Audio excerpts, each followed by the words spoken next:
आप सभी शिव भक्तों का शिव पुराण की इस कथा श्रवण में हार्दिक स्वागत है। और आज भगवान भोलेनाथ का जो पार्वती जी को वरदान दिया गया था उसके संबंध में जो कथा है वो हम सुनाएंगे आपको। तपस्या के पुण्य फल प्रदान करने वाले महादेव जी को उन्हीं के लिए कठोर व्रत धारण करने वाली सती को पत्नी बनाने के लिए प्राप्त करने की इच्छा रखते हुए भी उनको इस प्रकार बोले। महादेव जी ने कहा, उत्तम व्रत का पालन करने वाली दक्ष नंदिनी, मैं तुम्हारे इस व्रत से बहुत प्रसन्न हूँ, इसलिए कोई वर मांगो, तुम्हारे मन में जो अभिष्ट होगा वही वर मैं तुम्हें दूंगा।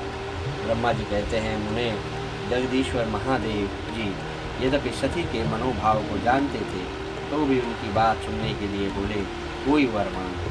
परंतु सती लज्जा के अधीन हो गई थी, इसलिए उनके हृदय में जो बात थी उसे वे स्पष्ट शब्दों में कह न सकी। उनका जो अभीष्ट मनोरथ था वो लज्जा से आच्छादित हो गया था। प्राण वल्लभ शिव का प्रिय वचन सुनकर सती अत्यंत प्रेम में मग्न हो गई। इस बात को जानकर भक्त वत्सल भगवान शंकर बड़े प्रसन्न हुए और शीघ्रतापूर्वक बारंबार कहने लगे, वर मांगो, वर मांगो। सत्पुरुषों के आश्रयभूत अंतर्यामी शंभु सती की भक्ति के लिए वशुभूत हो गए थे। तब सती ने अपनी लज्जा को रोककर महादेव जी से कहा, वर देने वाले प्रभु, मुझे मेरी इच्छा के अनुसार ऐसा वर दीजिए जो टल न सके। भक्त वत्सल भगवान शंकर ने देखा सती अपनी बात पूरी नहीं कह पा रही है, तब वे स्वयं ही उनसे बोले, देवी तुम मेरी भार्या हो जाओ। अपने अभीष्ट फल को प्रकट करने वाले उनके इस वचन को सुनकर आनंद मग्न हुई सती चुपचाप खड़ी रह गई, क्योंकि वे मनोवांछित वर पा चुकी थी। फिर दक्ष कन्या प्रसन्न हो दोनों हाथ जोड़ मस्तक झुका भक्त वत्सल शिव से बारंबार कहने लगी। सती बोली, देवादिदेव महादेव प्रभो जगतपते, आप मेरे पिता को कहकर वैवाहिक विधि से मेरा पाणी ग्रहण करें। ब्रह्मा जी कहते हैं, नारद, सती की यह बात सुनकर भक्त वत्सल महेश्वर ने प्रेम से इनकी ओर देखा, कहा, प्रिय ऐसा ही होगा। तब दक्ष कन्या सती भी भगवान शिव को प्रणाम करके भक्तिपूर्वक विदा मांग जाने की आज्ञा प्राप्त करके मोह और आनंद से युक्त हो माता के पास लौट गई। इधर भगवान शिव भी हिमालय पर अपने आश्रम में प्रवेश करके दक्ष कन्या सती के वियोग से कुछ कष्ट का अनुभव करते हुए उन्हीं का चिंतन करने लगे। देवर से फिर मन को एकाग्र करके लौकिक गति का आश्रय ले भगवान शंकर ने मन ही मन मेरा स्मरण किया। त्रिशूलधारी महेश्वर के स्मरण करने पर उनकी सिद्धि से प्रेरित होकर मैं तुरंत ही उनके सामने जा खड़ा हुआ। तात हिमालय के शिखर पर जहाँ सती के वियोग का अनुभव करने वाले महादेव जी विद्यमान थे, वहीं मैं सरस्वती के साथ उपस्थित हो गया। देवर से सरस्वती सहित मुझे आया देख सती के प्रेम पाश में बंधे हुए शिव उत्सुकतापूर्वक बोले। शंभु ने कहा, ब्राह्मण, मैं जब से विवाह के कार्य में स्वार्थ बुद्धि कर बैठा हूँ, तब से अब मुझे इस स्वार्थ में ही सत्व सा प्रतीत होता है। दक्ष कन्या सती ने बड़ी भक्ति से मेरी आराधना की है। उसके नंदा व्रत से प्रभाव से मैंने उसे अभीष्ट वर देने की घोषणा की। ब्राह्मण, तब उसने मुझसे यह वर मांगा कि आप मेरे पति हो जाइए। यह सुनकर सर्वथा संतुष्ट हो मैंने भी कह दिया, तुम मेरी पत्नी हो गए। तब दाक्षायणी शक्ति मुझसे बोली, जगतपते, आप मेरे पिता को सूचित करके वैवाहिक विधि से मुझसे ग्रहण करें। ब्राह्मण, उनकी भक्ति से संतोष होने का कारण मैंने उनका आह्वान भी स्वीकार कर लिया। विधाता, तब सती अपनी माता के घर चली गई और मैं यहाँ चला आया। इसलिए अब तुम मेरी आज्ञा से दक्ष के घर जाओ, ऐसा यत्न करो जिससे प्रजापति दक्ष शीघ्र ही मुझे अपनी कन्या का दान कर दें। उनकी इस प्रकार आज्ञा देने पर मैं कृतकृत्य हो और प्रसन्न हो गया तथा उन भक्त वत्सल विश्वनाथ से इस प्रकार बोला। मुझे ब्रह्मा ने कहा, भगवान शंभो, आपने जो कुछ कहा है उस पर भली भांति विचार करके हम लोगों ने पहले ही उसे सुनिश्चित कर दिया है। वृषभध्वज, इसमें मुख्यतः देवताओं का और मेरा भी स्वार्थ है। दक्ष स्वयं ही आपको अपनी पुत्री प्रदान करेंगे, किंतु आपकी आज्ञा से मैं भी उनके सामने आपका संदेश कह दूंगा। सर्वेश्वर महाप्रभु महादेव जी से ऐसा कहकर मैं अत्यंत वेगशाली रथ के द्वारा दक्ष के घर जा पहुँचा। नारद जी ने पूछा, वक्ताओं में श्रेष्ठ महाभाग विधात, बताइए, जब सती घर पर लौट आई तब दक्ष ने उनके लिए क्या किया? ब्रह्मा जी ने कहा, तपस्या करके मनोवांछित वर पाकर जब सती घर को लौट गई तब उन्होंने वहाँ माता पिता को प्रणाम किया। सती ने अपने सखी के द्वारा माता पिता को तपस्या संबंधी सब समाचार फैलाया। सखी ने यह भी सूचित किया, सती को महेश्वर ने वर की प्राप्ति हुई है। वे सती की भक्ति से वरिष्ठ बहुत प्रसन्न और भक्ति से बहुत संतुष्ट हुए। सती के मुँह से सारा वृतांत सुन माता पिता को बड़ा आनंद प्राप्त हुआ और उन्होंने महान उत्सव किया। उदार चेता दक्ष और महान स्वामिनी वारिणी ने ब्राह्मणों को उनकी इच्छा के अनुसार द्रव्य दिया तथा अन्यान अंधों और दीनों को भी धन बांटा। प्रसन्नता बढ़ाने वाली अपनी पुत्री को हृदय से लगाकर माता वीरणी ने उसका मस्तक छुआ और आनंद मग्न होकर उसकी बारंबार प्रशंसा की। तदंतर कुछ काल व्यतीत होने पर धर्मज्ञों में श्रेष्ठ दक्ष इस चिंता में पड़े हैं, मैं अपनी पुत्री का विवाह भगवान शंकर के साथ किस तरह करूँ? महादेव जी प्रसन्न होकर आए थे और वे तो चले गए। अब मेरी पुत्री के लिए वे फिर यहाँ कैसे यहाँ? यदि किसी को शीघ्र ही भगवान शिव के निकट भेजा जाए तो यह भी उचित नहीं हो सकता, क्योंकि यदि इस तरह का अनुरोध करने पर भी मेरी पुत्री को ग्रहण न करे तो ये मेरी आशा निष्फल हो जाती। इस प्रकार की चिंता में पड़े हुए प्रजापति दक्ष के सामने मैं तुलसी के साथ सहसा प्रतिष्ठित हुआ। मुझ पिता से आया देख दक्ष ने प्रणाम करके विनीत भाव से खड़े हो गए। उन्होंने मुझ स्वयं को यथायोग्य आसन दिया। तदंतर दक्ष ने जब मेरे आने का कारण पूछा तब मैंने सब बातें बताकर उनसे कहा, प्रजापति, भगवान शंकर ने तुम्हारी पुत्री को प्राप्त करने के लिए निश्चय ही मुझे तुम्हारे पास भेजा है। इस विषय में जो श्रेष्ठ कृत्य है उसका निश्चय करो। जैसे सती ने नाना प्रकार के भावों से तथा सात्विक व्रत के द्वारा भगवान शिव की आराधना की, उसी तरह से वे भी सती की आराधना करती है। इसलिए दक्ष, भगवान शिव के लिए संकल्पित प्रकट हुई अपने पुत्र को तुम अविलंब उनकी सेवा में सौंप दो। इससे तुम प्रतिपत्ति हो जाओगे। मैं नारद के साथ जाकर तुम्हारे घर में आऊँगा, फिर तुम उन्हीं के लिए यह प्रतिज्ञा हाथ दे देंगे। ब्रह्मा जी कहते हैं, नारद, मेरी यह बात सुनकर दक्ष को बड़ा हर्ष हुआ। वे अत्यंत प्रसन्न होकर बोले, पिताजी, ऐसा ही होगा। मुने, तब मैं अत्यंत हर्ष के साथ यहाँ से लौटा तथा लोक कल्याण के तत्पर रहने वाले भगवान शिव बड़ी उत्सुकता में मेरी पूजा कर रहे थे। लौट आने पर वे और पुत्री मेरे लौट आने पर स्त्री और पुत्री सहित दक्ष प्रजापति भी पूर्ण काम हो। वे इतने संतुष्ट हुए मानो अमृत पीकर आधा गए। ब्रह्मा जी से दक्ष की अनुमति पाकर देवताओं और मुनियों सहित भगवान शिव का दक्ष के घर जाना, दक्ष द्वारा सत्कार तथा सती और शिव का विवाह। ब्रह्मा जी कहते हैं, नारद, तदनंतर में हिमालय के कैलाश शिखर पर रहने वाले परमेश्वर महादेव शिव को लाने के लिए प्रसन्नतापूर्वक उनके पास गया और उनसे इस प्रकार बोला, वृषभध्वज, सती के लिए मेरे पुत्र दक्ष ने जो बात कही है उसे सुनिए और जिस कार्य को भी अपने लिए असाध्य मानते थे उसे सिद्ध हुआ ही समझिए। दक्ष ने कहा कि मैं अपनी पुत्री भगवान शिव के हाथ में ही दूंगा, क्योंकि उन्हीं के लिए ही उत्पन्न हुई है।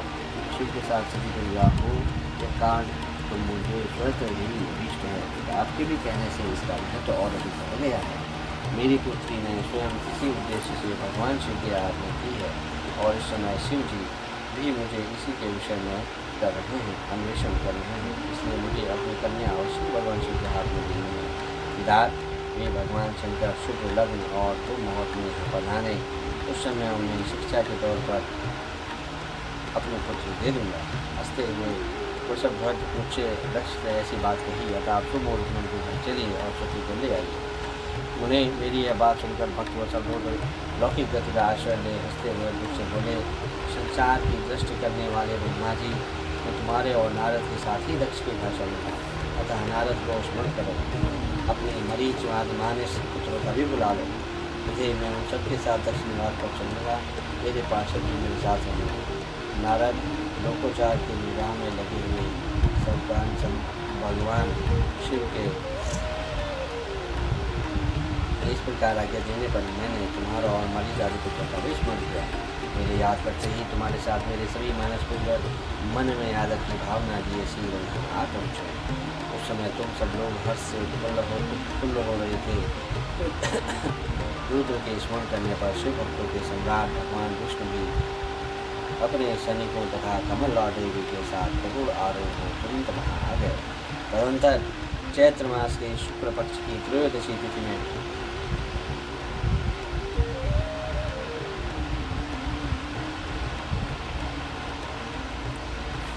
चैत्र मास की शुक्ल पक्ष की त्रयोदशी तिथि में रविवार को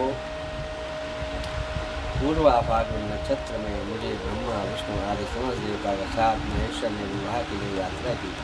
मार्ग में उन देवताओं और ऋषियों के साथ यात्रा करते हुए भगवान शंकर बड़ी शोभा पा रहे थे। जहाँ जाते हुए देवता मुनियों तथा आनंद मग्न वाले प्रमद गणों का रास्ते में बड़ा उत्सव हो रहा था। भगवान शिव की इच्छा से वृषभ, व्याघ्र, सर्प, जटा और चंद्रकला आदि सब के सब धन उनके लिए यथा योग्य भूषण बन गए। तदंतर वेग से चलने वाले बलवान बलिवर जम्बिकेश्वर पर आरूढ़ हुए महादेव जी विष्णु आदि देवताओं के लिए क्षण भर में प्रसन्नता पूर्वक दक्ष के घर जा पहुँचे। वहाँ विनीत चित्त वाले प्रजापति दक्ष समस्त आत्मीय जनों के साथ भगवान शिव की अगवानी के लिए उनके सामने आए। उस समय उनके समस्त अंगों में हर्ष जनित रोमांच हो रहा था। स्वयं दक्ष ने अपने द्वार पर आए हुए समस्त देवताओं का सत्कार किया। वे सब लोग सर्वश्रेष्ठ शिव को बैठाकर उनके पार्श्व भाग में स्वयं भी मुनियों के साथ क्रमशः बैठ गए। इसके बाद दक्ष ने मुनियों सहित समस्त देवताओं की परिक्रमा की और सबके साथ भगवान शिव को घर के भीतर ले आए। उस समय दक्ष के मन में बड़ी प्रसन्नता थी। उन्होंने सर्वेश्वर शिव को उत्तम आसन देकर स्वयं ही विधिपूर्वक उसका पूजन किया। तत्पश्चात श्री विष्णु का पूजन किया। तत्पश्चात श्री विष्णु का, मेरा, ब्राह्मणों का, देवताओं और समस्त शिव गणों का भी यथोचित विधि से उत्तम भक्ति भाव से साथ पूजन किया। इस तरह पूजनीय पुरुषों तथा अन्य लोगों सहित उन सबका यथोचित आदर सत्कार करके दक्ष ने मेरे मानस पुत्र मरीच आदि मुनियों के साथ आवश्यक सलाह की। इसके बाद मेरे पुत्र दक्ष ने मुझ पिता से मेरे चरणों से मैं प्रणाम को प्रसन्नतापूर्वक कहा, प्रभु आप ही वैवाहिक कार्यक्रम कराएं। तब मैं भी हर्ष बड़े हृदय से बोला, बहुत अच्छा कहकर उठा वह सारा कार्य कराने लगा। तदंतर ग्रहों के बल से युक्त शुभ लग्न और मुहूर्त में दक्ष ने हर्षपूर्वक अपनी कन्या सती का हाथ भगवान शंकर के हाथ में दे दिया। उस समय हर्ष से भरे हुए भगवान वृषभ ध्वज भी वैवाहिक विधि से सुंदरी दक्ष कन्या का पाणी ग्रहण किया। फिर मैंने श्रीहरि ने, तुम तथा अन्य मुनियों, देवताओं ने और प्रमथ गणों ने भगवान शिव को प्रणाम किया और सबने नाना प्रकार के स्तुतियों द्वारा उन्हें संतुष्ट किया। उस समय नाच गाने के साथ महान उत्सव मनाया गया। समस्त देवताओं और मुनियों का बड़ा आनंद प्राप्त हुआ। भगवान शिव के लिए कन्यादान करके मेरे पुत्र दक्ष कृतार्थ हो गए। शिव और शिव प्रसन्न हुए। तब सारा संसार मंगल का निकेतन बन गया।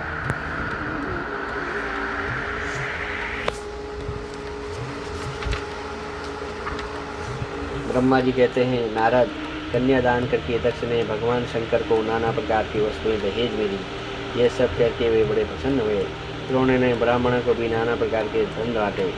तत्पश्चात लक्ष्मी सहित भगवान विष्णु शंभु के पास आए हाथ जोड़ खड़े हुए और यूँ बोले, देवदेव महादेव दया सागर प्रभु, तात आप संपूर्ण जगत के पिता हैं और सती की देवी शक्ति माता हैं। आप दोनों सत्पुरुषों के कल्याण तथा दुष्टों के दमन के लिए यहाँ सदा लीला पूर्वक अवतार ग्रहण करते हैं। ये सनातन श्रुति का कथन है। आप चिकने नील अंजन के समान शोभा पाने वाली शोभा वाली सती के साथ जिस प्रकार शोभा पा रहे हैं, मैं उससे उल्टे लक्ष्मी के साथ शोभा पा रहा हूँ। अर्थात सती नीलवर्ण तथा आप गौरवर्ण हैं, उससे उलट मैं नीलवर्ण तथा लक्ष्मी गौरवर्ण है। नारद, मैं देवी सती के पास आकर गृह सूत्रोक्त विधि से विस्तार सारा अग्नि कार्य कराने लगा। मुझ आचार्य तथा ब्राह्मणों की आज्ञा से शिवा और शिव ने बड़े हर्ष के साथ दुखपूर्वक अग्नि की परिक्रमा की। उस समय वहाँ बड़ा अद्भुत उत्सव मनाया गया। तदनंतर भगवान विष्णु बोले, सदाशिव, मैं आपकी आज्ञा से यहाँ शिव तत्व का वर्णन करता हूँ। समस्त देव तथा दूसरे मुनि अपने मन को एकाग्र करके इस विषय को सुने। भगवान, आप प्रधान और अप्रधान हैं, आपके अनेक भाग हैं, फिर भी आप भाग रहे हैं। ज्योतिर्मय स्वरूप वाले परमेश्वर के ही हम तीनों देवता अंश हैं। आप कौन हैं, मैं कौन है और ब्रह्मा कौन है? आप परमात्मा के ही ये तीनों अंश हैं, जो सृष्टि पालन और संहार करने के कारण एक दूसरे से भिन्न प्रतीत होते हैं।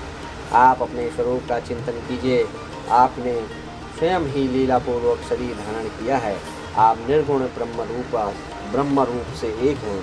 आप ही सगुण ब्रह्म हैं। आप हैं और हम ब्रह्मा, विष्णु तथा रुद्र तीनों आपके अंश हैं। जैसे एक ही शरीर के भिन्न भिन्न अंश अवयव मस्तिष्क, ग्रीवा आदि में धारण किए रहते हैं, तथापि वो शरीर से भिन्न नहीं होती। इस प्रकार हम तीनों अंश आप परमेश्वर के ही अंग हैं, जो निर्लेप, जो ज्योतिर्मय आकाश के समान सर्वव्यापी एवं निर्लेप, स्वयं ही अपना धाम, पुराण, कूटस्थ, अव्यय, अनंत, नित्य तथा दीर्घ आदि विशेषणों आदि से निर्विशेष ब्रह्म है। वही आप शिव हैं, अतः आप ही सब कुछ हैं। ब्रह्मा जी कहते हैं, मुनीश्वर, भगवान विष्णु की यह बात सुनकर महादेव जी बड़े प्रसन्न हुए। तदनंतर उस विवाह यज्ञ के परमेश्वर शिव प्रसन्न हो लौकिकी यति का आश्रय ले हाथ जोड़े खड़े हुए मुझ पर ब्रह्मा प्रेम पूर्वक से बोले, आपने सारा वैवाहिक कार्य अच्छी तरह संपन्न करा दिया, अब मैं प्रसन्न हूँ। शिव ने कहा, ब्रह्मांड, आपने सारा वैवाहिक कार्य अच्छी तरह संपन्न करा दिया, मैं आप पे प्रसन्न हूँ। आप मेरे आचार्य हैं, बताइए आपको क्या दक्षिणा दूँ? सूर्यज्येष्ठ, आप उस समय दक्षिणा मांगिए, आप उस दक्षिणा को मांगिए। महाभाग, यदि वह अत्यंत दुर्लभ हो तो भी मैं उसे शीघ्र कहिए, मुझे आपके लिए कुछ भी अध्यय नहीं है। सुने, भगवान शंकर का यह वचन सुनकर मैं हाथ जोड़ विनीत चित्त से उन्हें बारंबार प्रणाम करके बोला, देवेश, यदि आप प्रसन्न हों और महेश्वर, यदि मैं वर पाने योग्य हूँ तो प्रसन्नपूर्वक जो बात कहता हूँ आप उसे पूर्ण कीजिए। आप इसी रूप में इसी वेदी पर सदा विराजमान रहें, जिससे आपके चंद्र दर्शन से मनुष्यों के पाप धुल जाएं। चंद्रशेखर, आपका सानिध्य होने में इस वेदी के समीप आश्रम बनाकर तपस्या करूँगा, यह मेरी अभिलाषा है। चैत्र के शुक्ल पक्ष की त्रयोदशी को पूर्वा फागुन नक्षत्र में रविवार के दिन इस भूतल पर जो मनुष्य भक्ति भाव से आपका दर्शन करे, उसके पाप सारे तत्काल नष्ट हो जाएं, विपुल पुण्य की वृद्धि हो जाए और समस्त रोगों का नाश हो जाए। जो नारी दुर्भगा वंद्या कानी अथवा रूपहीना हो, वह भी आपके दर्शन मात्र से ही अवश्य निर्दोष हो जाए। मेरी यह बात सुनकर उनकी आत्मा को सुख देने वाली थी। इसे सुनकर भगवान शिव ने प्रसन्न चित्त होकर कहा, विधात, ऐसा ही होगा। मैं तुम्हारे कहने से संपूर्ण जगत के हित के लिए अपनी पत्नी सती के साथ इस वेदी पर सुस्थिर भाव से स्थिर रहूँगा।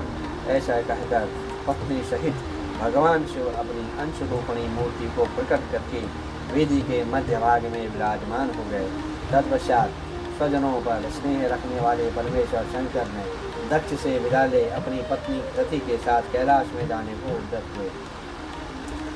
उस समय उत्तम बुद्धि वाले दक्ष ने विनय से मस्तक झुका हाथ जोड़ भगवान वृषभध्वज की प्रेम पूर्वक स्तुति की। फिर श्री विष्णु आदि समस्त देवताओं और मुनियों और शिवगणों के नमस्कार पूर्वक नाना प्रकार की स्तुति करके बड़ी आनंद से जय जयकार किया। तदंतर दक्ष की आज्ञा से भगवान शिव ने प्रसन्नता पूर्वक सती को वृषभ की पीठ पर बैठाया और स्वयं भी उस पर आरूढ़ हो वे प्रभु हिमालय पर्वत की ओर चले। भगवान शंकर के समीप वृषभ पर बैठी हुई सुंदर दांत और मनोहर हास वाली सती अपने नील श्याम होने के कारण चंद्रमा में नीली रेखा के समान शोभा पा रही थी। उस समय उन नव दंपति की शोभा देख श्री विष्णु आदि समस्त देवता, मरीचि आदि महर्षि तथा दूसरे लोग ठगे से रह गए, हिल भी न सके तथा दक्ष भी मोहित हो गए। तत्पश्चात कोई बाजे बजाने लगे और दूसरे लोग मधुर स्वर से गीत गाने लगे। इतने ही लोग प्रसन्नतापूर्वक शिव के कल्याणमय उज्ज्वल यश का दान करते हुए उनके पीछे पीछे चले। भगवान शंकर ने बीच रास्ते में दक्ष को प्रसन्नतापूर्वक लौटा दिया और स्वयं प्रेमापूर्वक ब्रह्मगणों के साथ अपने यम को धाम को जा पहुँचे। यद्यपि भगवान शिव ने विष्णु आदि देवताओं को विदा कर दिया था, तो भी वे बड़ी प्रसन्नता और भक्ति के साथ पुनः उनके साथ हो गए। उन सब देवताओं, गणों और उनकी पत्नी समेत सती के साथ हर्ष भरे शंभु हिमालय पर्वत में सुशोभित हो अपने कैलाश धाम जा पहुँचे। यहाँ जाकर उन्होंने देवताओं, मुनियों तथा दूसरे लोगों को बहुत आदर सम्मान करके उन्हें प्रसन्नतापूर्वक विदा किया। शंभु की आज्ञा ले विष्णु आदि देवता आदि सभी देवता और मुनि नमस्कार और स्तुति करके मुख पर प्रसन्नता की छाप लिए अपने अपने धाम को चले गए।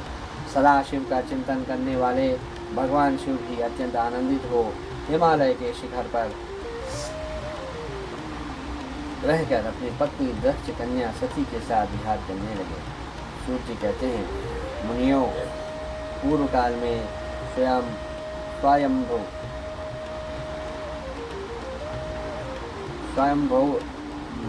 मनवंतर में भगवान शंकर और सती का जिस प्रकार विवाह हुआ था, तो सारा प्रसंग मैंने तुमसे कह दिया। जो विवाह काल में, यज्ञ में अथवा किसी भी शुभ कार्य में आरंभ में भगवान शंकर की पूजा करके शांत चित्त से इस कथा को सुनाता है, उसका सारा कर्म वैवाहिक आयोजन बिना किसी विघ्न बाधा के पूर्ण होता है और दूसरे शुभ कर्म भी सदा निर्विघ्न पूर्ण होते हैं। इस शुभ उपाख्यान को प्रेम पूर्वक सुनकर विवाहित होने वाली कन्या भी सौभाग्य, सुशील और सदाचार आदि सद्गुणों से संपन्न साध्वी सती प्राप्त होती है।